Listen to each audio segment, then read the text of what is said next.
આરાસુરી અંબાજી મંદિરમાં 11/7/2026 રવિવારે નવચંડી હવન પાટણ જિલ્લા પંચાયત પ્રમુખ ભાવિકભાઈ પટેલે પરિવાર દ્વારા યજ્ઞનું ભક્તિમય વાતાવરણમાં મંદિર પરિસરમાં વૈદિક બ્રાહ્મણો દ્વારા નવચંડી હવન યોજાયો તેમજ આમંત્રિત મહેમાનો તેમજ સિદ્ધહેમ સેવા કેમ્પના સર્વે સેવકો પાટણ એપીએમસી ચેરમેન સ્નેહલભાઈ પટેલ રાજકીય આગેવાનો પાટણ જિલ્લા પંચાયત પ્રમુખ ભાવિકભાઈ પટેલ આમંત્રિત મહેમાનો સાથે બપોરના 3:30 વાગે વિજયા પેલેસ રિસોર્ટથી યાત્રા સ્વરૂપે વાંચતે ગાજતે અંબાજી મંદિરે ધ્વજારોહણ પરિવાર સાથે માં જગદંબા મંદિરના શિખરે ધ્વજા ચડાવવામાં આવી ધ્વજા અર્પણ કરતા સમય બોલમાડી અંબે જય જય અંબેનો નાદ ગુંજી ઉઠ્યો હતો।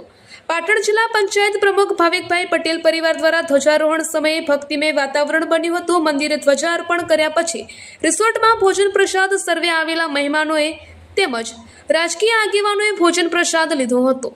અંબાજી મંદિર ખાતે શ્રી મા અંબાના સાનિધ્યમાં નવચંડી હવન તેમજ ધ્વજારોહણ અર્પણ કરવાથી જિલ્લા પંચાયત પ્રમુખ પાટણ ભાવિકભાઈ પટેલ પરિવાર દ્વારા શ્રી મા અંબાના દર્શન કરી ધન્યતા અનુભવી હતી।